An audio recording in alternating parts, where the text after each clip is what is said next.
Et bonjour les poissons, je reviens avec votre guidance pour les 2 prochaines semaines. Si ce tirage est pour vous et pour toi, eh bien prends ce qu'il y a à prendre. Si c'est pas pour toi, sache qu'il y a sur la chaîne d'autres vidéos, des playlists sous format de playlist podcast que tu peux retrouver qui vont un petit peu retracer diverses énergies pour ton signe. Cela étant dit, eh bien écoute, j'ai l'impression que l'énergie dans laquelle tu es et tu vas continuer à être dans les 2 prochaines semaines, c'est quelque chose de très doux, de libérateur, de très finalement bienveillant. On sent qu'il y a cette capacité de pouvoir débloquer c'est pas vraiment des situations, mais plutôt des envies. C'est de pouvoir répondre à ces envies, d'explorer librement, de se sentir en fait plus léger globalement. J'ai l'impression qu'il y a cette notion d'être peut-être passé par une phase à vide, d'en être revenu, pour dire les choses simplement, et d'arriver à ce stade où maintenant on a la paix en fait. On a la paix, on a la capacité de pouvoir finalement être plus aligné avec ses besoins, ses valeurs. Alors je me dis, je vais éteindre le ventilateur pour baisser, pas éteindre parce qu'il fait une chaleur à mourir ici, mais j'espère que le bruit sera pas trop embêtant. Donc ce que je disais, c'est liberté retrouvée, liberté de mouvement, liberté financière, liberté de créer, liberté de faire. En gros, c'est le maître mot pour les 2 prochaines semaines, c'est en fait pouvoir s'éclater, faire des trucs vraiment qui te plaisent, qui te portent, et de pas te sentir finalement frustré, ou le mot qui me vient, c'est un mot que j'utilise pas souvent, mais c'est obstruer. Il n'y a plus d'obstruction. Je crois que c'est aussi un terme juridique, obstruction, faire obstruction à la justice.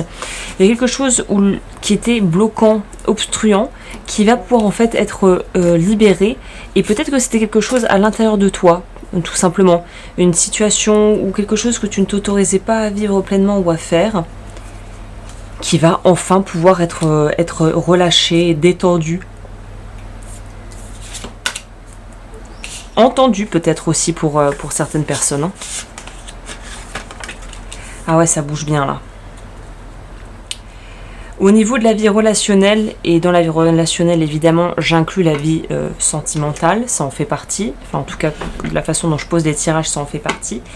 Il y a une véritable notion également ici de pouvoir en fait se sentir plus... Comment je peux dire ? On fait son deuil quoi, on fait son deuil. On fait son deuil et on est prêt à laisser le passer. On quitte quelque chose. Donc peut-être que tu avais voulu t'accrocher à des souvenirs, à des rêves, à des croyances que les choses devraient être comme ci, comme ça, d'une certaine manière. Et là, on arrive à ce stade où on se rend compte que bon bah voilà.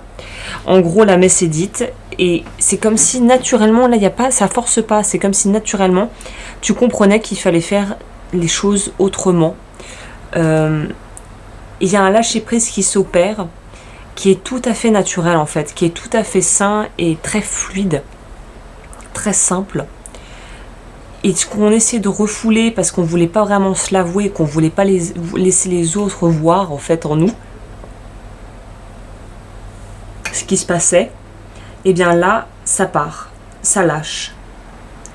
Peut-être que ça peut être, c'est pas forcément qu'une relation, ça peut aussi être une qualité de vie qu'on pense avoir perdue et qu'on se disait qu'on pourra plus jamais récupérer, et c'était vraiment quelque chose qui était un peu la mort dans l'âme. On quitte un logement, on quitte un travail, on part d'une région, on part d'un groupe d'amis parce on est muté ailleurs, quelque chose comme ça.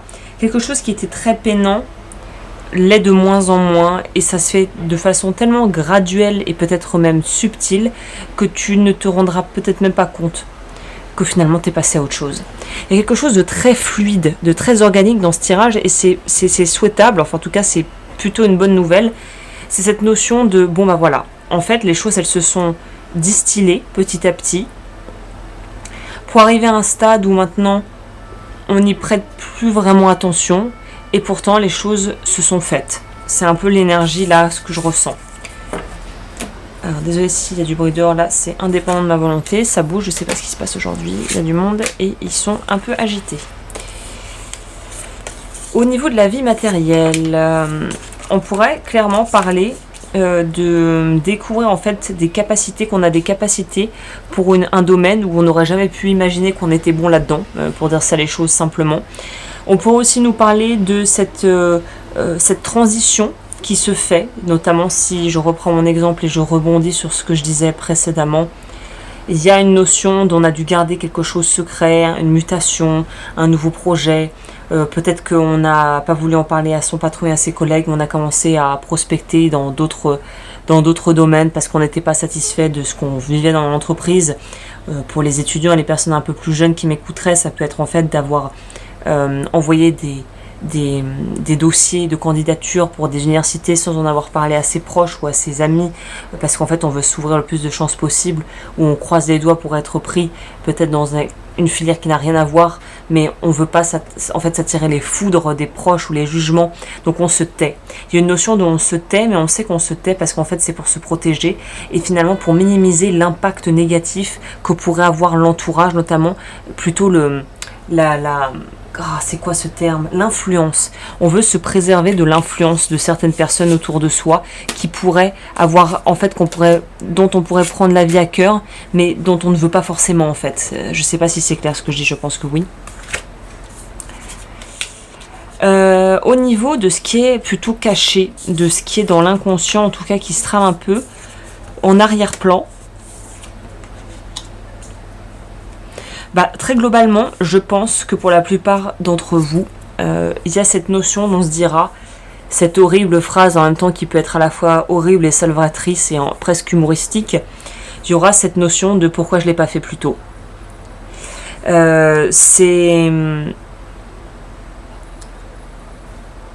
Pourquoi je ne l'ai pas fait plus tôt?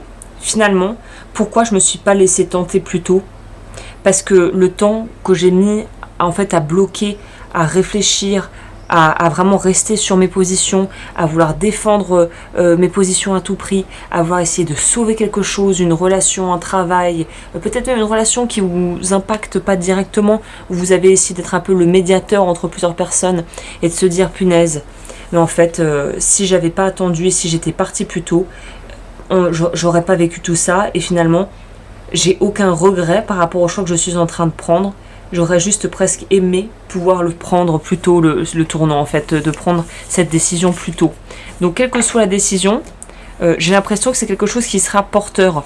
Si on se sent libéré d'un poids, si on se sent, si on sent qu'on est plus, on retrouve, comme je le disais au début, la liberté d'action, la liberté d'agir, le loisir de pouvoir agir, comme on le sent en fait. Au niveau du challenge, j'aime bien mettre en parallèle et en contraste ce qui se passe un peu dans l'inconscient avec tout ce qui est en lien avec les transformations profondes, un petit peu parfois un peu bousculantes de la maison 8 en astrologie. Là, sur mes 100 parallèles avec le challenge du mois, on a cette notion de comment on peut accepter finalement plus d'amour, plus d'argent, plus de bonnes choses dans sa vie. C'est très étonnant, on dirait que vous vous êtes peut-être tellement habitué à quelque chose de médiocre ou de pas satisfaisant d'une certaine manière, que quelque chose qui fonctionne bien vous apparaît presque comme comme un bug dans l'ordinateur, comme un bug dans la matrice, quoi. C'est comme une anomalie, c'est ça le terme que je cherche. Ça se passe tellement bien, en tout cas il y a tellement les outils pour faire quelque chose de bien, là, pendant les prochaines semaines et le mois à venir, je pense, que vous vous demandez presque elle est où l'anomalie, elle est où là le problème, quoi. Parce qu'il y a quelque chose de tellement simple et efficace et facile que presque on en vient à se demander est-ce que ça cache pas quelque chose. Là, très honnêtement, il semblerait que non. Voilà. Donc voilà, écoute, j'espère que ce tirage, cette guidance aura pu t'éclairer. Comme toujours, n'hésite pas à liker, commenter, à t'abonner, à me rejoindre sur Patreon. Et moi, je te dis à très vite pour de nouvelles guidances.